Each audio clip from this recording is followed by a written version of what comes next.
Welcome to Confidence Bites. Start your week the confident way with short, juicy confidence takeaways brought to you by Stuart Elliott from Double C Coaching. Hi there, and welcome to another episode of Confidence Bites. And today I want to talk about presentations, giving presentations, because this is an area where people often have a big issue. And I myself, I've had these issues before. In fact, I can remember back in maybe around 2000, it was a couple of years after my divorce, and I was still getting back on my feet from things. And I joined up with Herbalife. And I went to a meeting, and we were sitting in the chairs. It was quite a big meeting, maybe 300-400 people there. And they said, "Here's the doggy, come to say hello." They said that, we've put numbers underneath the chair, and we're going to call out a number, and you can check the number, and if it's your number, we would like you to come to the front and just give a brief overview of what you've been doing. Now, as soon as they said that, I just knew within my heart that they were going to call my number. And they called the number, and guess what? It was my number. And I just froze. I didn't want to move. I wanted to hide. I wanted to pretend it was somebody else's number, but I couldn't. And because of the peer pressure, I was sort of obligated to go down maybe 1, 2, 3, 4, maybe 10, 15 rows to the front of the stage. And then I stood there and I looked at all these people and I just froze. I had absolutely nothing to say. I wanted to disappear. I felt so bad. Fortunately, the people who were in charge, they recognized this and they talked to me a little bit, but then they let me go. The whole thing about a meeting like that, standing in front of a lot of people, is that you feel put on the spot. You feel judged. You feel, you feel that you can't measure up. You're going to make many mistakes. You're going to forget what to say. And because you're focused on those things, that is what happens. That is what happens. You focus on what the negative parts are and you create the negatives because, as they say, where attention goes, energy flows. So how can you make a presentation? How can you make it work? Well, obviously, you're going to have to practice, and it's much better for you to work with a few people, get used to speaking in front of a few people, and then building up to larger audiences. But the key to any presentation is you need to know what you're going to talk about. Now, I'm not talking about memorizing it word for word. I think for me, that's much too stressful because I can't remember all the words exactly as they were written. I'm not an actor. I'm not a politician who has somebody write a speech and I learn that speech off by heart and just say it just like I think it was maybe Nixon or one of the presidents who went to Russia and they gave it could have been even Kennedy, I can't remember honestly, but one of the presidents went to Russia, they visited Russia and they gave a word-perfect speech in Russian, in fluent Russian.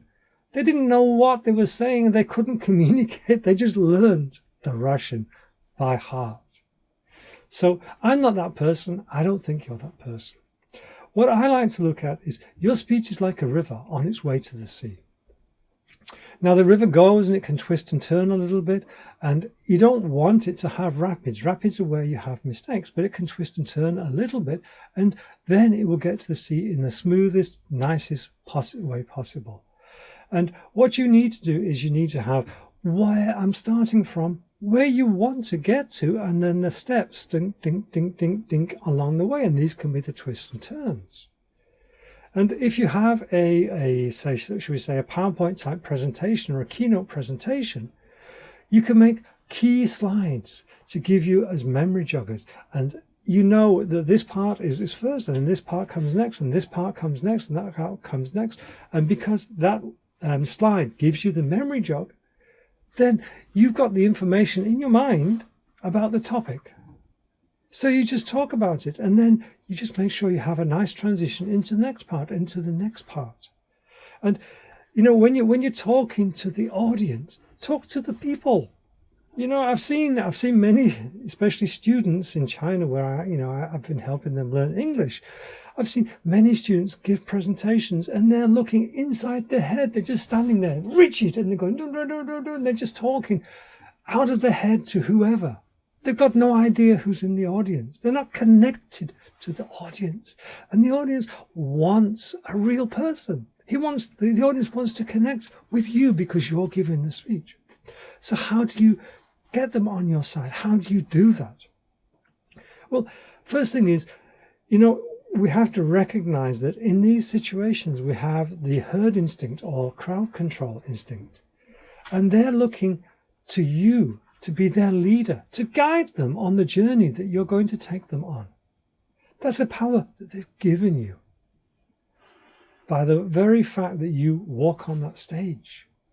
So what you have to do is you have to acknowledge that, and you have to look at the audience. And obviously, if it's a big audience, you can't make eye contact with every single person. But what you'll find if you just look around you when you're in presentations is that people form groups. And in those groups, they have a hierarchy. They have a leader. And the people basically copy or mimic or emulate the leader. So you can work with that. You look around the audience and you split it, and even if you can't recognize the groups yet, you split it up into little groups. Maybe you say, okay, it's 1, 2, 3, 4, 5, 6, 7, 8, 9, 10, 11, 12, and you just mentally split up into groups, and you go to that first part of the group and you just look around quickly and you see who is, leading. And you'll see that if he crosses his arms or does this, the other people follow. You'll find that there's a dominant type person. If you can't, just look at one person in that group, in that one segment, and just say, okay, thank you, mentally. Thank you for coming. I'm so glad you're there. Move on to the next. Move on to the next. Keep scanning like this. And then what you'll do is, out of the corner, out of peripheral vision, you'll start seeing the real groups. You'll start seeing the leadership in those groups. And sometimes you've got, obvious leaders like the boss or the CEO or whoever you want to say, or some honored guest, and everybody is around him and giving him that authority.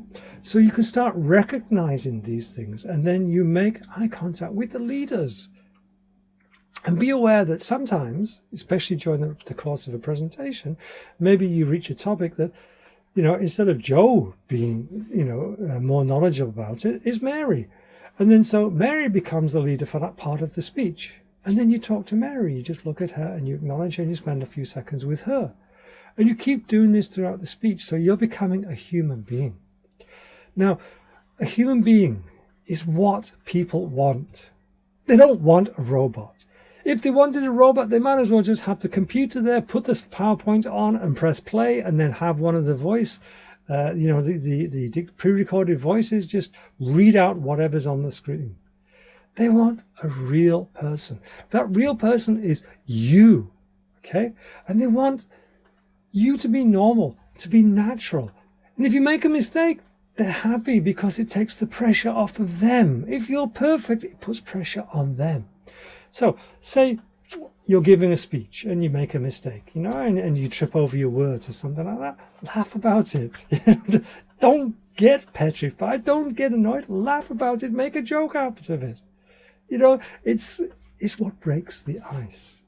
And, last week's program, I mentioned to you about the provocative hypnosis, Jürgen Rasmussen, where he had a client who was petrified of speeches. And he was told to start his speech with, I am going to make many mistakes because I'm petrified. But I want you all to have a good laugh at me, because somebody should get some fun out of this speech. It's not going to be me, and I want it to be you. And that broke the ice, and that took the pressure off of him. The audience laughed and warmed to him, and he made a really good human connection. Okay? So this is what you must practice doing. And as I say, don't try to remember all the words unless it's imperative. Have the key points. Remember them, that this is A, this is B, this is C, this is D, because this is where we're flowing down to the C. You've already done that. And just have the knowledge to fill in the details as you go. And if you miss something, hey, so what? It's no big thing. You can always come back. Oh, I forgot to tell you about this. When we were talking about that, just like a normal conversation. Okay, because that's human. That's real. And your speech is a conversation. That's why you pick out your groups. You look at each person, each group, pick a person in that group, communicate with them, spend a few seconds or moments with them, talking to them directly, looking into their eyes in a friendly way, not, but in a nice friendly way. Okay? So do that, practice it, and I guarantee your speeches will get better. You'll make mistakes. Great, because that's what you can learn from. Okay? You'll feel nervous at first. Yes, but if you start connecting with people, with humans, you'll get their energy. Their energy will feed your energy, and then your nervousness will go away. I saw once I was waiting to go on a stage with a couple of people, and one of the people before me, I thought this person was a woman, a young woman, maybe about mid-20s or so. I thought she was going to go to pieces. She was stood there and she was like almost rigid, and she was almost hyperventilating. And I thought, is she going to fall apart? Is she going to crack up? But what she was doing, she was channeling her energy. And when she got on that stage, man, she was like a dynamo. She just came alive. She was just so confident, so powerful, so in charge, and everybody loved her. So you can do the same. You just get there and you just accept. And, I've done it. You've probably done it. I've had something in my hand and I've dropped it. Hey, so what? I pick it up, I talk to the people, I drop it again, and I say, I just say, that's what happens, because I'm a real person. Or maybe you walk on and you trip up or something like that. Or maybe you find that, your button's undone or something. You just laugh about it as if you would with a group of friends, because that's who you are with. They're your friends, okay? They've given you this power to speak to them because they're respectful of you, because of the friendship. So you just repay that and you look at them, you communicate with them, and I tell you what's going to happen. You're going to start enjoying your speeches. You'll be surprised, because the energy you get from that connection is going to feed you in a way that you wouldn't believe. So, as I said at the beginning, it is challenging, a little challenging, just to get on the stage in front of 1,000 people, But start small. Join practice groups, join speech groups like Toastmasters or something like that in your area. Go there and start practicing. Get your camera, get your phone. You've got a camera here, camera there. Use it. Video yourself. Talk to it. Pretend it's the audience. Put a picture in front of it of a lot of people. Okay, and then just have a little cutout over one person with the camera poking through so you can see. You can record yourself and then just talk to those people. Don't talk to the camera, talk to those people. And, it's going to help you get confidence. And you can then also, as you're talking, you can also, as you're recording and talking, you can also play it back after and hear, where you made the little mistakes. Maybe you went from A to C instead of B because, you were a little bit nervous. You hadn't quite got it down yet. But you practice this many times and you're going to get better all the time. All the time. It's about improving and getting better and better and better and getting that energy from the crowd. Getting them on your side. Get that energy, let it feed you, and your confidence will come out and it will feed them because you're confident. Even in your mistakes, you're confident in your mistakes because you're confident within yourself. And they will react to that and you'll just have the most wonderful presentations. So, thank you for watching this program. Go away, take your phone, use your camera on the computer, whatever. Practice it. Get it down to a T, join a Toastmasters or whatever if you need to. And then stop worrying about it must be perfect. Because we're humans, we're not perfect. We're people.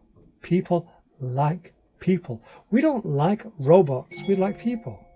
And that's my alarm saying I have another call. And I meant to turn it off. I apologize, I've just made another mistake, but hey, no problem. So I will see you next program. Thanks for watching, thanks for listening, and go away and be more confident. Ciao. Confidence Bites, your weekly confidence building show, was brought to you by Stuart Elliott from Double C Coaching, www.doubleccoaching.com, DOUBLECCOACHING.com. For regular confidence building tips, subscribe to this channel today, and don't forget to follow me on Twitter at Stuart Double C, capital S T U A R T, capital D O U B L E, capital C, at Stuart Double C.